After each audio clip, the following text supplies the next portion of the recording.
Hello there, folks.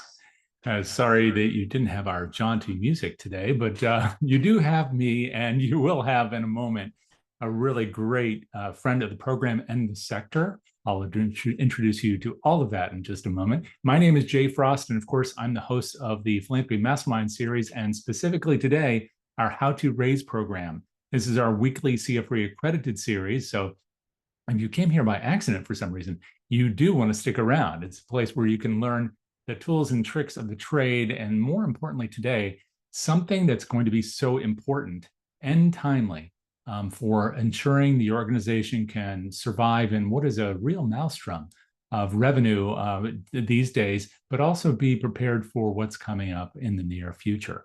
So I want to make sure that before I introduce our guests and our subject today, I welcome all of you. And some of you are already taking advantage of the chat, and I really do appreciate that. Please do join Christine and, of course, our guest presenter today, Sherry, and Jennifer, in just saying hello and maybe which part of the country or the world that you're from, maybe which organization that you're with, what you do, and use that space as a place to play throughout today. And you can, of course, there's questions there as well as comments, but we do have a special Q&A section right at typically at the bottom of your page, which I hope you will utilize throughout today so that we can gather up all your questions, share them with our presenter, and she can answer them as she concludes her formal presentation today, which of course is for also CFRE credit.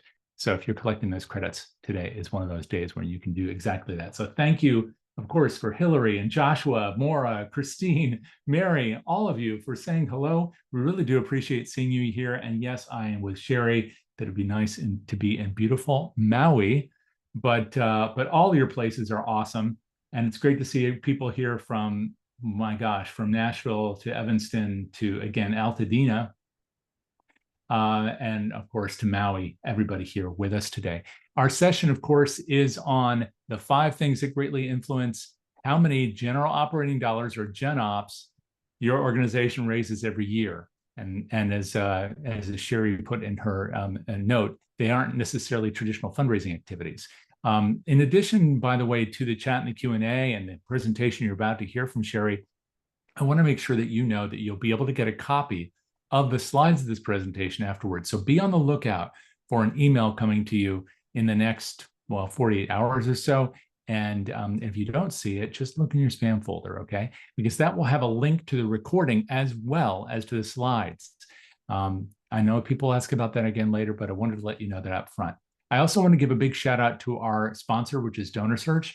We won't be talking about them much unless Sherry chooses to mention them for some reason. That's not through any lack of affection. If it were not for DonorSearch, we could not do what we are doing, which is now 3 shows per week. And I'll tell you about some of the shows coming up at the tail end today. But you can grab recordings of much of that content, including past appearances by Sherry Kwam-Taylor, on the DonorSearch site. And that's at donorsearch.net under the resources tab. There are lots of recordings there, as well as their YouTube channel. And while you're there, if you want to know about your donors, which I think is the point of this whole thing that we do, you can find out a lot more about them through their services. But again, I'll let you check all that out later independently, or with the QR code that you'll see at the end today. One last note, which is that as we conclude today, you're going to see a survey. Please fill it out. That survey lets us know what you want to see and hear. It's so important to us to make sure that this is built around you. So please fill that survey out, not just to let us know how you liked Sherry. I'm sure you're going to love what she has to share, but also to let us know what you want to see next. Sherry, in case you don't know her, is the founder and CEO of Kwam-Taylor, where she serves as a trusted advisor and a coach to nonprofit CEOs who are ready to grow by the millions. And over the last 12 years, she's helped countless organizations fully fund their growth by transforming their business model behind their fundraising, teaching people how to attract larger, unrestricted gifts, build high ROI revenue generating teams, just like the kind of stuff that she's going to be sharing with you today.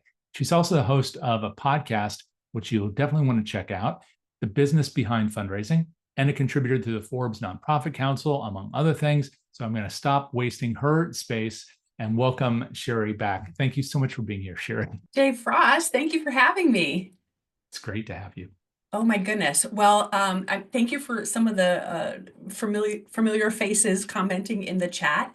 I'm pretty good at watching the chat and questions, so keep it coming, and I will do my best to address as I go along.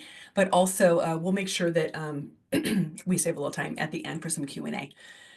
Okay, so we're talking about my favorite topic, which is general operating revenue. And this has always been an important topic. Jay and I were chatting a little bit before this, but it's uber important right now. I don't need to tell you that. So here's what I want to say about this topic, and I'm going to move fast because I have a lot to share with you today. I was on a guest or as a guest on a podcast one time, and the host started by saying, "Sherry, tell me, why would you have a business focused around helping organizations secure more general operating revenue when that's the hardest dollar to get?" I said, well, because I disagree with that. I actually completely disagree with that. There is a path to more general operating revenues. I see my clients make this shift every day. So I really do hope by the end of this, you feel like, okay, I'm going to take that script that I'm telling myself of like, oh, it's so hard to get unrestricted gifts or general operating revenue. It is not. Here's what I want to tell you. Here's the big secret. We are not going to grow our general operating revenue through transactional fundraising. We are not going to grow it by adding events, appeals, campaigns, 5Ks, galas. We're not going to grow it that way. We're going to grow it through investment level conversations. And that is what we're focusing on today. Now, in order to have those investment level conversations, oftentimes, I'm going to say more times than not, we have to make sure that we are not doing the things as an organization that might keep a donor from giving general operating gifts, that might keep them from understanding that unrestricted giving is the most important to us right now. So I'm going to talk about some things that are kind of under the waterline of the iceberg, if you will, that influence donors giving general operating revenue. Okay. Now I've got 5 things. I'm going to tell you up front. The first few are the longer ones, so don't worry. I'm not going to talk, 20 minutes on all 5 of them. But they're critical. Okay, so let's hit this. First one, how you budget. Okay. I love to talk about budgeting. I was actually all morning on coaching calls about budgeting. Here's why this is so important. Now, oftentimes when I talk to organizations, I say, "Hey, what's your budget?" And they'll say something like, whatever, $3.9 million. I'll say, "Okay, great. How much growth in that? What do you need to be raising?" Right? "Oh, well, that's just kind of the squeak by. I mean, gosh, I need to be raising 5 million or whatever." And so often when we do our budget exercises, we have this like a cap we put on that's like irrationally frugal. Like, I love this phrase, irrational frugality. I wish I made it up. I didn't. But I always say this, like, don't be irrationally frugal. If we need to grow, if we need to scale your organization, if you need more general operating revenue, if you want your mission to grow, or you have a great strategic plan and you you need infrastructure investment to fund it, you need to understand what your true financial need is. That gives people heart palpitations. We can't just put things in the budget because that's not pledged, or how will we raise that? We have to have an honest conversation about what we really need. How are we going to raise the general operating revenue if we don't know what general operating revenue we need to be putting in the budget? From a staff, from an infrastructure, from a systems perspective.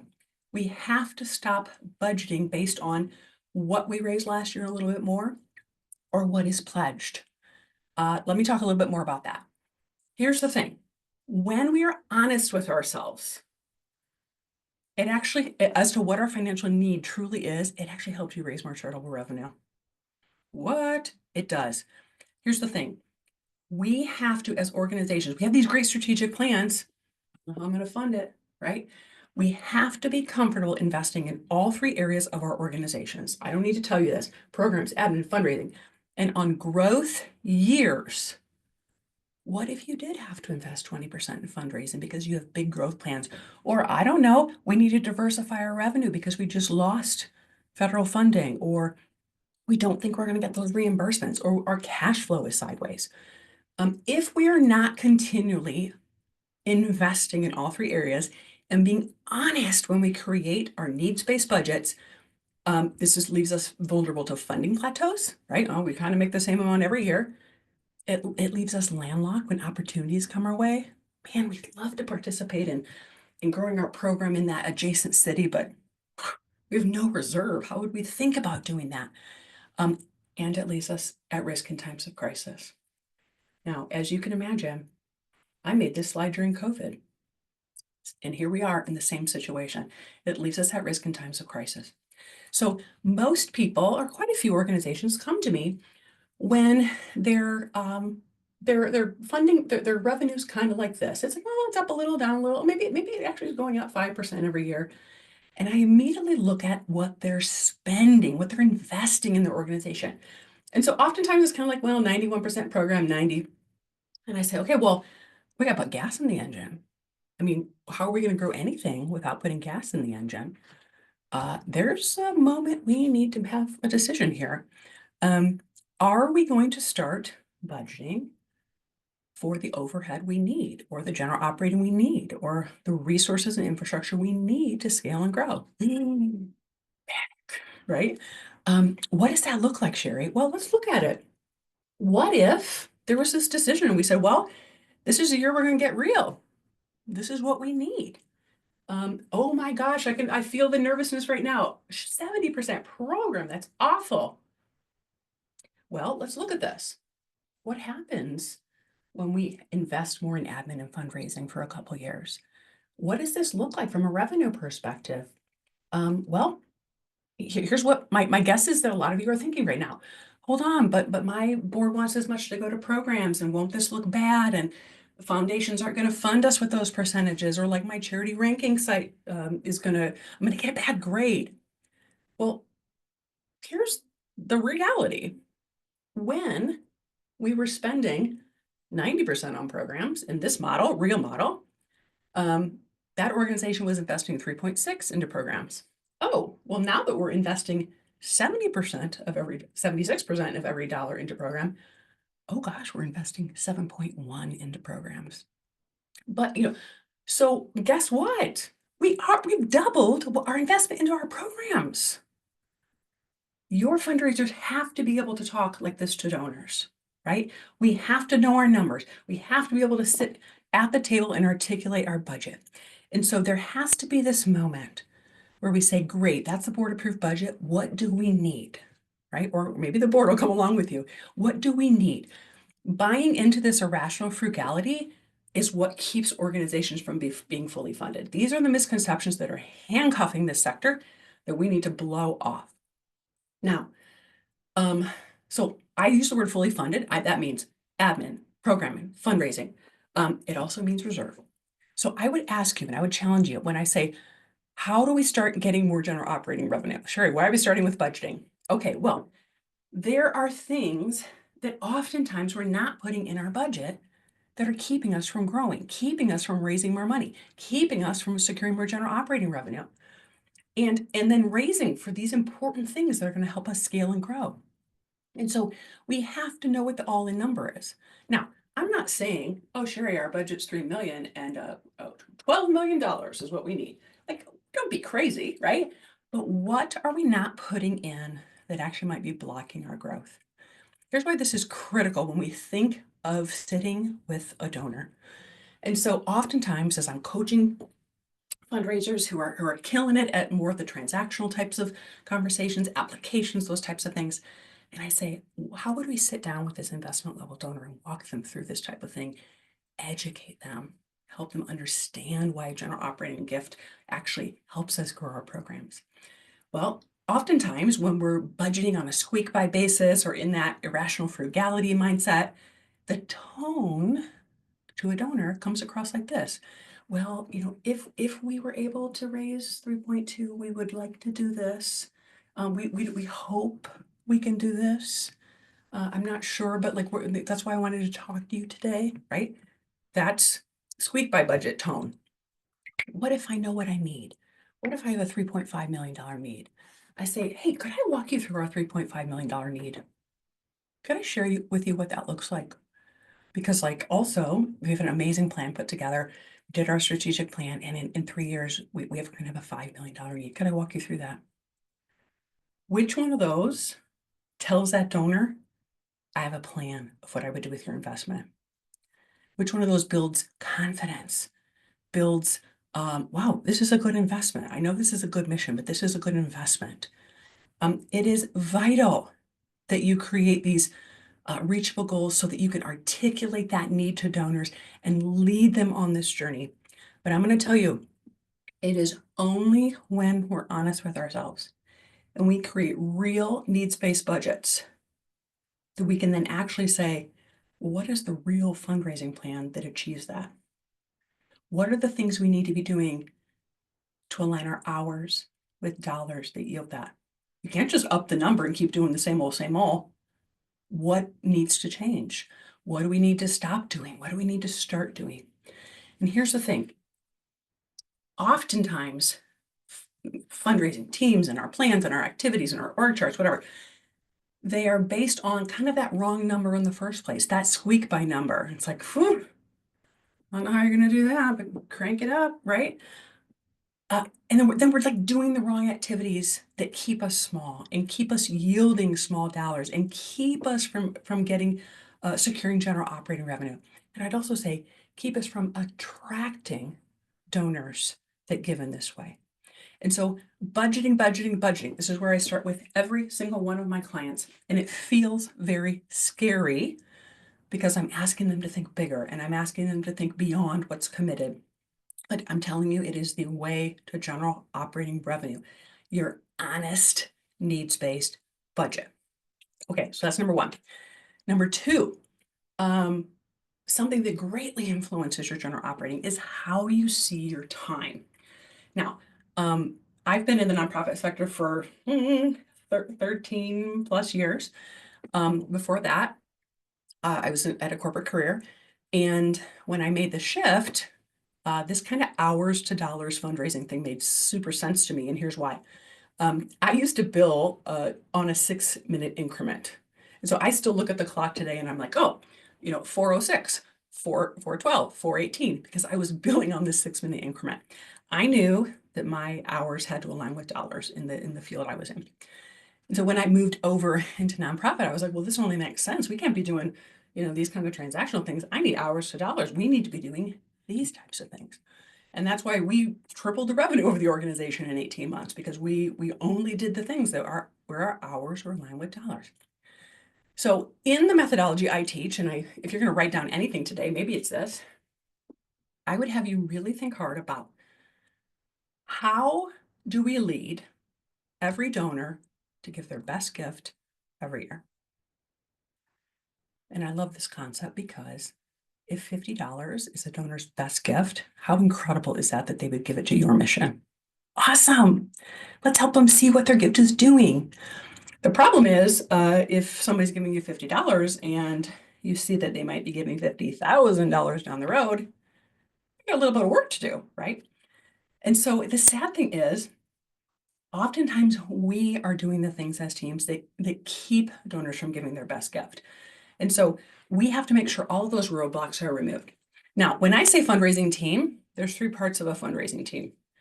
Your staff, development staff that's on here, welcome. Your executive director, CEO, and your board. All 3 legs of the stool have to be helping. If one is not, you're going to be fundraising. It's like going up a hill with a cannonball around your leg, right? And so everybody has to be open to doing different things and getting different results. Now, I don't need to tell you that fundraising is going to be most successful when there is a deep partnership among all 3 of these.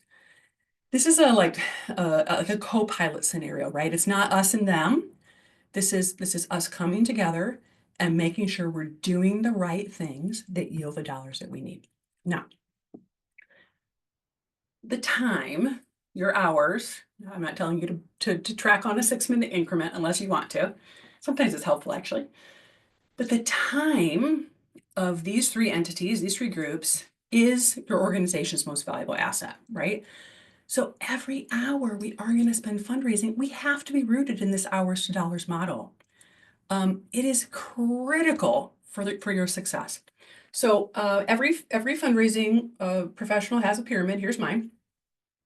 Here's what I mean. So when we're thinking, okay, we have a $3 million need, or I don't care if it's a $30 million need or a $300 million need, we have to make sure that we're aligning our time and budget with our dollars. And so my methodology I teach is that our top 10 donors would be yielding 25 to 40, our top 30 would be yielding 50 to 75. That leaves kind of this 25% at the bottom. Here's why this is critical, and here's why I bring this up about your time and your hours. When we say, okay, we got to grow, new strategic plan, we need more gen ops, we have to make sure we're not spending all of our time at the top of the pyramid pivoting to project-based gifts or restricted gifts. It's like that's our inclination. We've bought into this lie that donors only like to give to projects. They like to touch and feel. Not true. This is it. Let me say that. Some donors do, but don't have that be everybody. It's not the truth that it's everybody. Many donors just need to be led on a different journey. This is a skill set thing among your team. If we're getting tons of restricted gifts, they need some training as to how would I host an investment level conversation? How would I present the financials in a way that a donor understands that? On the flip side, when we say, oh my gosh, we need to grow, we cannot get on the churn and burn spin cycle of all small transactional gifts, right? This is like sucking our time dry, and we're handcuffed by the urgent and the deadline and the gala and the 5K and the golf outing. We cannot pivot fully into that. We have to make sure that we're building at the top of this pyramid what I call the single source decision makers. This is one of the first things I learned in fundraising.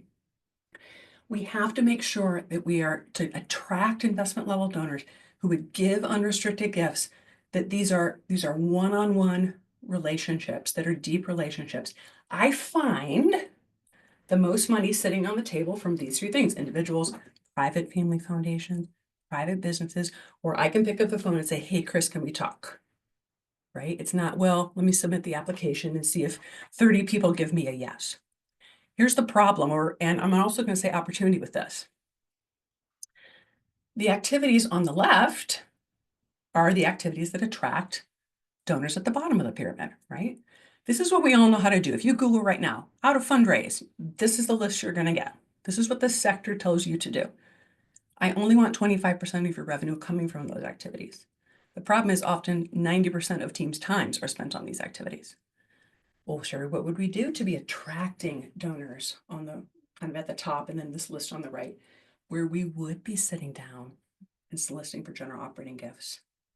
These are way different. These are investment level conversations.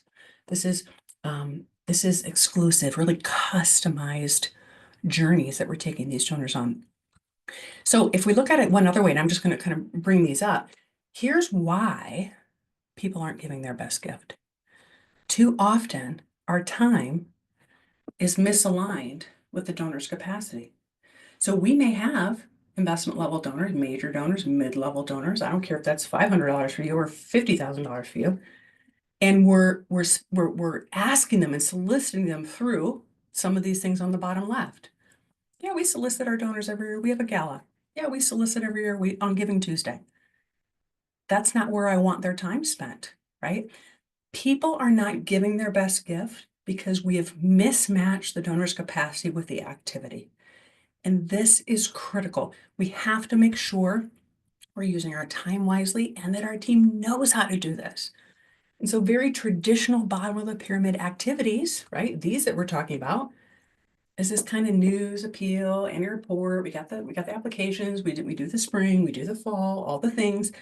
It is a very traditional fundraising cycle. I'm not telling you not to do these things, but we can't be spending 100% of our time on them when I only want those to yield 25%. Those go away, right? How do we get gen ops gifts? Through these activities. Here's the thing. Here's what I want you to hear. That looks like this. This cadence, like this is just a graphic representation of, your top 15 donors. Like some of them want to talk to you one time a year. Some of them we might be talking to 3 times a year. Would sometimes an event or something be a step in their donor journey? Sure, sure. But it's not the journey, right? This takes time. And when we are under the gun and we gotta hit the goal, gotta do the thing, we are almost being a little bit desperate, and we're sacrificing our long-term growth and the ability to slowly lead donors on a journey to their best gift. It takes 81% of donors, 81%, 6 months to 24 months to lead them to their best gift. We need to let it take that long. We need to let it take that time. Sure as heck is going to feel way more comfortable if you have a full pipeline built. But what do we do instead? We gotta do this. We gotta do this. Hold on, deadline. We got Giving Tuesday coming. Wait, hold on. What if that's keeping you from growing? And so this shift is so fun for me to watch people make this shift. But sadly, this is how and why nonprofits in our sector stay small or stay less diversified, which right now we're struggling with again, right? People are kind of blown over to see this, but I love sharing it. Only 3% of organizations have budgets over $5 million in our sector. That's a problem. Well, I don't need to tell you why it's a problem. We're solving the world's biggest issues, right? This is why organizations remain small, because they have not made that time shift and that allocation shift, or they've not equipped, us leaders have not equipped their team on how to do this. It's okay if you've never met a donor and walked them through the financials and led them on an investment level conversation. It's okay if you haven't, but we got to learn how to do that, right? Okay, let me pop really quickly in the chat and see if there's anything that's somebody's like really passionate about or commenting on it. Maybe I'll even ask Jay if there's anything that I need to address. But pop in the chat of what's resonating with you. What are you feeling like? Sherry, you're speaking my language, or I'm terrified by what you're saying. I'll hopefully do a pretty good job of watching here. But let me know if anything is coming to mind. No questions so far. Okay. Okay, good. Thank you. Okay. What is the first step to bringing your board along? Okay, good. I love this question actually, because I'm going to go back to budgeting. So here's their first step. So your board, there's mixed reviews on whether your board should be approving your budget or not. So here we go. Your board, when it comes to budgeting season, this is where they start. They don't get to say, okay, we made this 3-year strategic plan. But like now, well, we can't put any of these things in the budget of this strategic plan we just approved. So the board has a huge role in this, because we need them understanding that this budget versus need concept. And so there's the budget, and that might be the board approved budget, but that is never the number that your fundraising team is raising to. And remember, they are part of the fundraising team. And so where do we start? We have to get them understanding budget versus need, right? Otherwise, if their goal in the strategic plan is to stay the same size for the next 32 years, if their goal is to not have diversified funds for the next 32 years, then they don't have to do this. But if truly we have a new strategic plan that is that calls for growth, then we need to have an honest conversation about what needs to be in the budget. So I'm going to answer these quickly. Thank you for asking so many good questions so quickly. How do we find the time to have these conversations when I don't have a dedicated fundraising team? Here's the thing. You got to start with 5 people. 5 people, right? I would say, what is something you can stop doing at the bottom of the pyramid that feels like important right now, so that you can start having relationships or conversations with 5 people. You can't start with 30, you can't start with 90 or 100. You got to start with 5 people. Because I guarantee you, putting 5 people on this journey is going to yield more in the long term than putting all your hours into a spring appeal that like we're kind of begging people, or a golf outing or whatever. So start small and put one foot in front of the other. Yes, Caitlin, the strategic plan is oftentimes key, or at least like, give me a 1-pager. What are the 5 things like that keep you up at night and you dream about doing? Yeah, so Kelly, this question about how do you build a budget as a true needs-based budget when you don't know. So here's the thing, we can't just build a needs-based budget, and you're leading me into this next comment, next item, number 3. We can't just say, we need more money. We have to make sure your team knows how to have those conversations at the top of the pyramid. Just because somebody's great at appeals and events and applications, it does not mean they have the skill set to do this or haven't had the training to do this. I would say most fundraisers who come to me have not had this type of training and they just have no idea how to do this. So you have to also be equipping your team to have different conversations to get different results, right? Because we can't just say, well, we need more money and then leave the income the same. We have to know that we are going to do different things and do different activities and equip our team to yield different results. So this is a spend money to raise money type of scenario. And it's as scary as that feels. This is how that pie chart I showed you, this is how we break over those kind of invisible ceilings. Okay, I'm going to keep pushing. Thank you for the questions. I'm going to come back and come back and look at some of these, but I want to make sure I get through all of these important topics. Okay, you set me up for this one. Okay, so we talked about creating a needs-based budget. We talked about a high ROI model, hours to dollars. And then you asked a good question about like, wait, how do we do this then? How do we then say, but how would we do it? Well, now we got to equip our team to do it, right? So leadership has to invest in their team to do these types of activities. I'm always frank with leaders to say, this is like beyond the like, yeah, go take a $79 class, or, we're putting $1,000 in, in professional development this year. Like, do you, right now, I would say to somebody, do you need to like have an additional $1 million of general operating revenue to make up for these shifts that are happening, from a federal level, from all sorts of level? If you do, then you need to invest in your organization in a different way. We need to be running revenue generation in a totally different way. That is an investment in learning how to do that.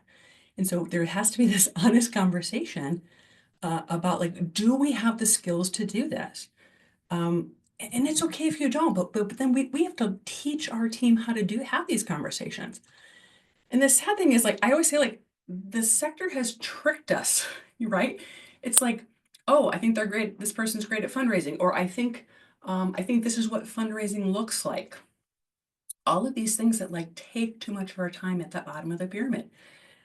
We have to make sure that our team knows this practical relationship building, where I want 75% of your revenue coming from. It looks more like this, right? It's playing the long game. When I said 81% of donors take 6 months to 24 months, it's longer than I want it to take.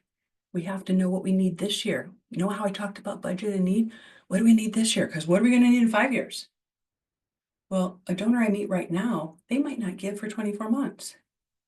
And I don't want them to give until then if I'm going to wait out for their best gift. So we can't be desperate. We got to take the long game. What if we had to take 12, 18, 24 months to get to know a donor?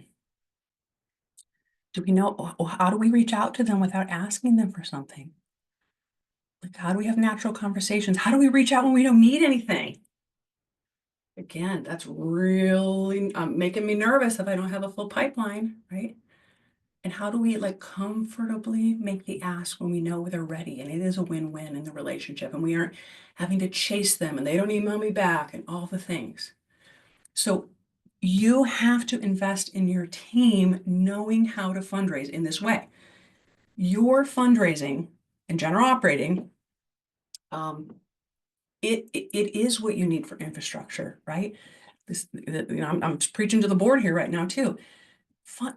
Gen Ops is your key to smoothing out your cash flow, especially when you get reimbursements or program revenue or a big event at the beginning of the year, and like, whoo, those last couple months before we have the event again is really tight. Your team has to know how to have different conversations that diversify revenue, that attracts investment level donors. And I'm saying that word very specifically, attract investment level donors. Everybody asks me, how do I find investment level donors? We're not hunting. Are we having the conversations that attract people who go, you get it, and I understand why I should give you a general operating revenue or general operating gift. Um, your team has to know how to fully fund your mission every year. That includes reserve, that includes growth items. The problem is most teams know how to do this and are spending the majority of their time on this. Sometimes 80% of their time is spent on these activities. And please don't hear me say like these are not important activities. Sometimes I get, well, Sherry hates events. Sherry doesn't hate events. Sherry wants you spending the right amount of time on events. And I want to make sure that you're spending more time on these activities. And I find even seasoned fundraisers don't really or don't have too much experience doing these types of things and guiding these conversations. Everybody thinks they do this, but there's a whole nother level to tap into. I just see this on a day-to-day basis. And so we're going to say, hold on, we're going to do things differently so we can start attracting the donors who want to give us their best gift and want to give that every year. Then we have to equip our team to do that. And so um, I just cannot say enough. I was telling Jay even ahead of time before we started this webinar, I said, it's interesting to me how even like I signed a lot of clients like at the end of last year and they want to start early this year before for all the federal funding debacle came on our plates. I said, and these are big organizations, but they're saying, hey, we're a whatever $10 million organization, and 9 million of it comes from federal or comes from reimbursements or Medicaid or whatever. And so only like just a little bit of it is charitable. And we know we need to diversify. We've known this forever, and this is our year to do it. So thank goodness you made that decision to do it.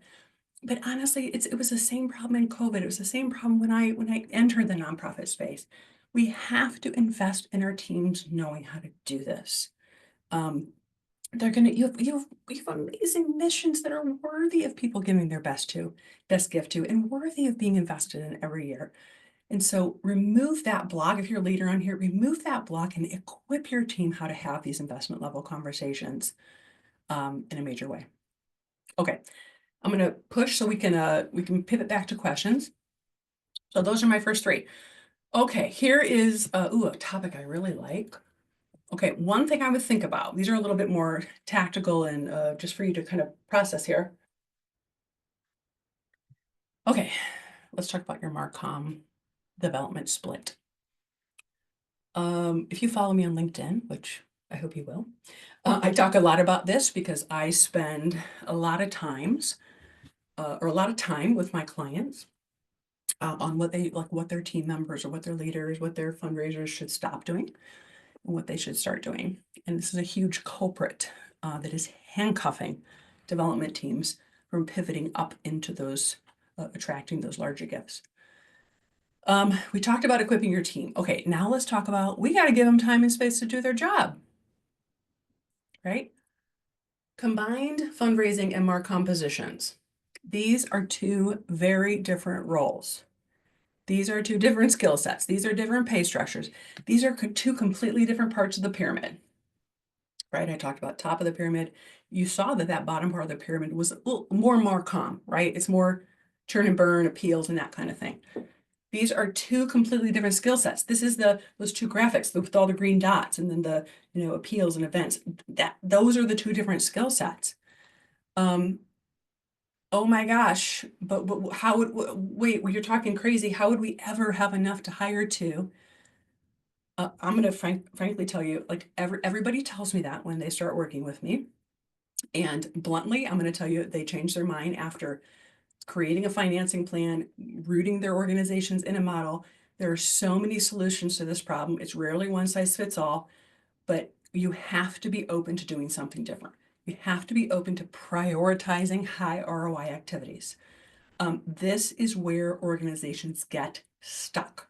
There's all sorts of things you could be doing here, but I just see so many fundraisers handcuffed behind their desks, handcuffed to the email machine, and are not able to go out and have one-on-one conversations with donors. They're not able to like push pause on the 5K or the golf outing that's coming down the pipeline, because and go have those conversations. Sometimes I say we got to get off of autopilot. It's okay to stop doing things if it's practical and it's sucking your time dry. It's okay to stop. Let me say something controversial. It's okay not to do Giving Tuesday. It's okay to cancel the X event if it means you gathering more time to earn more revenue to then invest in your team and grow your team. It's okay. So I want you to think about that on a lean into that scariness, but there's a lot of different solutions. I know I'm talking fast here. Last thing, and this is actually, I'm really excited to talk about this topic. I talk about this topic a lot more in the last couple years. Okay, so let's anchor this in attracting investment level donors. So today we've been talking about how are we greatly influencing general operating, right? And so we're like, how are we, this is top of the pyramid, right? And so how are we attracting those donors through our brand voice? And usually I'll say the leader's brand voice, right?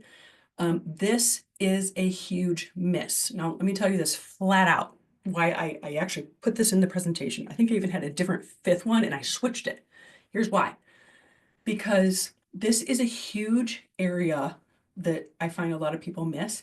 And my clients who are doing it right are securing 5, 6, and 7-figure gifts, attracting people, and I'm gonna specifically say through LinkedIn. Yes, I said it. It is happening because we're attracting donors. Okay. I've talked a little bit about this, but let me lean into it. So of course, one of the questions I hear all the time is, how do I find major donors, right? We're hunting. I like to switch that, as you know on this presentation, I like to think about, well, hold on, are we doing the things that attract major donors, right? So my little exhibit here that you've seen, I would say we have to be doing these activities at the top of the pyramid that I'm, kind of on the upper left, and upper right. Are we doing these things that speak a major donor's language? Or are we only doing these things at the bottom? Because that's going to attract smaller dollars and smaller donors. And so when you're focused on this high ROI model, we have to think, well, what do those donors need to hear from a marketing communications perspective, right? Because like the traditional Giving Tuesday appeals and newsletter, those are going to suck you to the bottom of the pyramid. And the time spent on those, like, I know this, like social media, all of these things, TikTok, all of it is going to suck you down to the bottom of the pyramid. But we have to think about, but what do these people need to hear? These people I don't want them getting the email cadence, the newsletter that says give now, the Giving Tuesday push, the go buy donuts at the one Dunkin' Donuts and we get 10% of whatever, or oh my gosh, we have an amazing raffle ticket to, Punta Cana. That's not what I want my top level donors to hear. I want that brand voice at the top of the pyramid to be different, right? Here's what I mean. Okay, if we think at the top of the pyramid, again, I said some of this, like if you think of like, if we're only posting on Giving Tuesday and we just come on there once in a while, like that's not attracting donors at the top of the pyramid. It's also not to say, oh, hey, we have great raffle prizes or we have great auction items or I need a sponsorship for the golf outing, right? I want to hear why you guys are a good investment. I want to hear why I should give my money to you. I want to hear that you are the experts I should give my money to. I want to hear that you are leading the charge. What do you think about this? What's a problem you solved? What's an opportunity that's on your plate? What's something you're wrestling with as a leader? What's a story of somebody's life who has changed because of the work that has happened through these donors? That's what I want your LinkedIn post to be. I'm gonna just sit on LinkedIn for a minute. LinkedIn is top of the pyramid. Bottom of the pyramid is Facebook and Instagram and all the other ones. Don't set an auto populate for LinkedIn. Your funders are on LinkedIn. I'm not lying when I say my clients are attracting 5, 6, and 7-figure gifts on LinkedIn.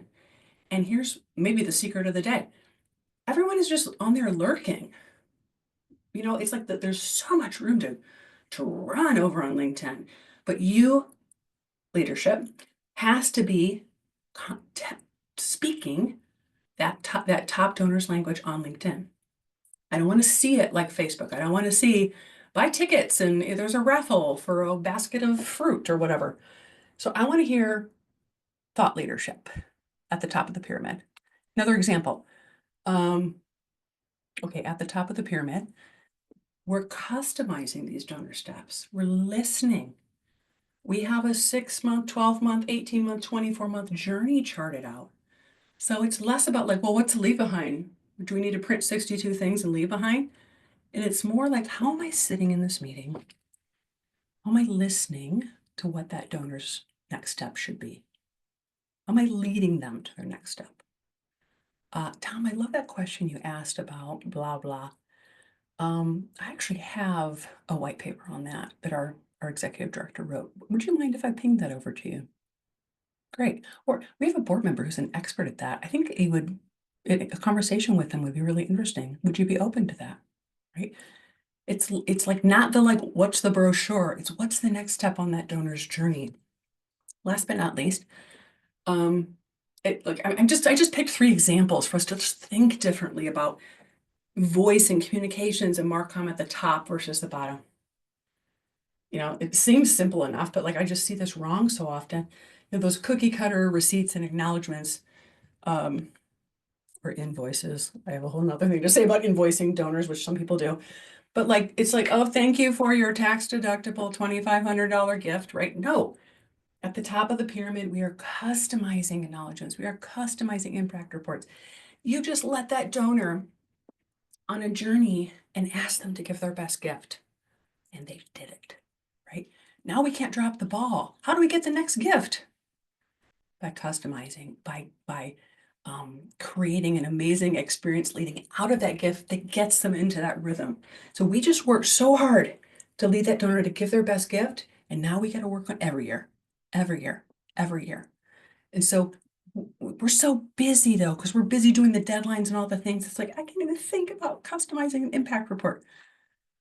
Well, if we want 75% of our revenue coming from the top of the pyramid, I sure as heck would spend my time customizing it based on that donor's mission for giving, right? And so I want you to think about the voice that donors need to be hearing, that they say, there's something different over there. They are the experts I should give my money to. Let me learn more. We have the ability to attract investment level donors. Okay, I feel really good about the timing of this, so I can get to some other questions. But I would say like a takeaway here is like, I will say a phrase I hear over and over, like my team, my board members, like they actually are doing really great on a lot of things. But sometimes it's like, well, I just I'm doing relational fundraising, I'm doing the top of the pyramid, but I kind of don't know what I don't know, right? And so like, sadly, fundraisers have had to wear like 19 million hats. And so we are good at doing the grants and the appeals and the events and like, could you forward this to your 10 people at the holidays? We are good at that because that's what we've been forced to do for years. But when it comes to some of these strategic organizational shifts, those under the waterline of the iceberg that attract investment level donors, especially if leaders are on this call, that part is oftentimes mysterious. It's just a muscle that needs to be built, and your team can learn how to do this and can be incredible at it. But you have to invest in your team in doing this. Large donor operating gifts do not come as a result of transactional fundraising. They don't. And what do you need most right now? Right? We have to align our hours with these relationships. We have to equip our teams. And after you've equipped them, you have to give them the time to invest in this. I feel very passionate about it. And the thing is, I want you to hear it's doable. I know it's like, but wait, but it's doable. One foot in front of the other. If you're kind of running at 20% right now, move it to 30%. Don't start all of these at once. Start with your budgeted need and have an honest conversation about your leadership, and start having honest conversations with your donors about that need. Okay, I feel pretty good on leaving 9 minutes for questions, Jay. Yes, and you're getting a lot of this kind of amen, sis, and Oh, 100% in the I chat. see So now. obviously, It's you're blasphemous. Yes, I said something blasphemous. I love it. yeah, blasphemous next to amen, sis. I thought was a great contrast. Good. All of it resonating for folks, obviously here. And I do see a couple things here that you may not have fully touched on, Okay, thank Kelly and you. Joshua. But before we go there, Sherry, I think that's your contact information right on the Okay. screen. But in case Yeah. it's small, you want to just share how people can best get in contact with you, or how you want them to be in touch if they want Thank you, to learn Jay. more about your work. Yeah, so obviously you can hop on my website, which is quamtaylor.com, QUAM. Those are my two last names.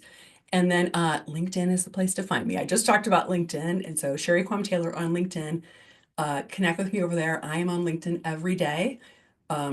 I put my money where my mouth is, because like I'm telling you, your donors are over there. I'm over there every day too, and it's helped grow my business. And so watch and follow, and hope, and DM me if there's any questions even that you have. Absolutely. Yeah, great environment for thought leadership and for talking to other people who are really making things happen. And please do list any questions you have. I see a couple of you are doing that, like Megan right now. Go ahead and feel free to use the chat for that, because we'll just pull them from there. But as you're doing that, I want to just tell you what's coming up. So next week, or rather, excuse me, tomorrow, not next week, tomorrow, we drop the latest episode of the PM podcast with Tom Ahern. And if you don't know his work, it's been described in the New York Times as, or rather, he has been described in the New York Times as one of the country's most sought after creators of fundraising messages. But this is a personal conversation, like everything in the PM podcast. So you'll learn a lot more about him that there is no way you would have known. So if you like to listen to podcasts and you like personal stories, you can hear Tom's story tomorrow night. But we've also recently had Eileen Heisman, Tony Martignetti, Jim Langley, Sabrina Walker Hernandez, lots of great stories in there, some very deeply touching. Then on Tuesday, April 22nd, Frontlines of Social Good, our news show, brings you Professor Raquel Rao of UC Riverside and Professor Dimitri Morgan of University of Michigan, co-founders and co-directors of the Center for Strategic and Inclusive Governance, to discuss their piece, Where Are the Boards? Defending Institutional Independence, and trying to figure out what board members are going to do in light of everything that's happening these days. And then next Thursday on this show, How to Raise, you can mark your calendar again, because we have Malcolm Sproul, who is coming in from Down Under to talk about how to build raving fans, mapping and measuring your donor journey, which is going to be a very nice complement to everything we are getting right now from Sherry. So Sherry, I don't know where you want to take it from. If Yeah. you we Well, have those I see a questions as couple well. here. Can I just kind of hop in, Please. Jay? Do you care? No, please. Okay, good. I love that somebody likes the Stop Giving Tuesday. I just gave you a pass to do that. Again, I give to people on Giving Tuesday. I'm not telling you, but like, let's just have honest conversations with ourselves. Okay, so Megan asks, can you do this process if you haven't built a big donor pipeline? Okay, topic of the day, pipeline. So you got to start today then. If you haven't built a pipeline, we have to start today. A lot of people come to me and say, sure, I love what you're talking about, but like, I don't have that many donors, and then like, I certainly don't have a pipeline. The thing is, it's the same thing. We have to start attracting donors. And if we say, well, we don't have any major donors, I don't know anybody who's wealthy or who is going to write me a big check, but it's okay. Then let's start with, who are your Uber connectors? Who are the most connected people you know, who you think also would have some interest in your mission? Who's that person? If your sister needs a job, you're like, let me call Chris. I think like, well, they know everybody. So do not wait to start your pipeline. I want you pipelining 3x donors. So if you're like, hey, I'm just making this up. If we need 5 25K gifts this year, I better be talking to 15 people, right? Because some people are going to say no, and that's okay. We want qualified donors in our pipeline. So I would say, like, then we better start building a pipeline. And we have to be spending just as much time on that pipeline, knowing you're starting that 6-month to 24-month process today. That's key. Okay, so someone says, I fear that if we're showing funders a budget that is overreaching our current expenses, it might give concern or throw them off. How do I present a budget that does not have current expense, but a projected higher dollar amount? Okay, so I'm going to kind of challenge this a little bit. So we've been told funders hate that. They hate that. They don't want us to present budgets that are stretching. I talk to funders all the time. I even had Ford Foundation on my podcast, and she said to me, and I love that she said this to me. She said, Sherry, I tell people, why don't you put 30% general operating in this specific project that we're trying to fund? Why would you not do that? She even went so far to say, I told this organization, if your people's salaries are not at living wage, then I would like you to put those in the budget for us to fund at living wage for us to consider that. But what are we told? They won't do it. They hate it. Now, are there some like that are old school and like we need to work on them? You bet. But let's not assume that's an end all be all. We need to go in and share with funders. I don't care if it's a corporation, a foundation, or an individual. Your job is to share the need of the organization. And it's okay. You know what's best for your organization. They're doing the same thing too, running their organization. You need to sit at the table confidently and share with them what you need. Full stop. Let me see if there's anything else. And I would think that would be even more true now, wouldn't it? I mean, if the Yes. government grants, for example, if the government contracts are, they're trying to eliminate or reduce ICR, the internal cost recovery, the overhead, then other donors are aware of that. Right. And if they're really, tied into our mission, hopefully they'll be You still have responsive. that need. Like, don't we still want to serve those 100 people that Right. maybe contract was covering? Yes, we do. That's our mission. So we have to get creative right now if we haven't been doing this work all along. But today's the day to start, right? Today is the day to start. I think I covered Kelly's of like, how do you build your budget as at your needs base when you don't know what or have a plan for how you'll raise it. Here's the key. We have, if we continue to build our budgets based on what we have committed, or just like, 3% more than last year, you will not raise it, right? And so that feels very stressful. I mean, this was literally a conversation I was on this morning with a client. It's like, the only way for you to pop numbers in there, you're like, I am putting 25K in with the month of November, and I don't know where it's coming from. The only way you can do that is if you do something different here in April, and then you do something different in June, and then you do something different in October, so that in November you have a different result. Of course, it's going to feel scary to put that in there if we aren't doing different things, if we aren't pipelining differently, if the board's not participating differently. And so we have to commit to changing the way we're doing things to raise to the need versus what we've always raised to. I think that's it for now. But Sherry, if you were going to give people one thing that they could just discuss in their office right now to get all this started, what would it be? I would have them say, what do we need to stop doing to get 5 to 10 more hours in our week in relational fundraising? What do we need to stop doing so we can start doing some of the things I shared today? It's okay to stop doing the thing, to start doing other higher ROI things. Thank you so much for all this, Sherry. Really, really wonderful. Again, you can find her, as you saw, quamtaylor.com. And you're going to be receiving, as we just put in the chat, a link to this recording as well as to the slide deck. So do be on the lookout for that. But follow her work on LinkedIn. You will not regret it. Thank you so much, Sherry. Thank you, Jay.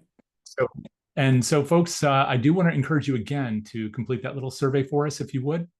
We will really appreciate your comments. And if you have any comments for me about this series or anything else, you can not only reach me on LinkedIn like Sherry, but you can also reach me via email at that's Jay, @donorsearch.net. I'll be happy to reply to you there.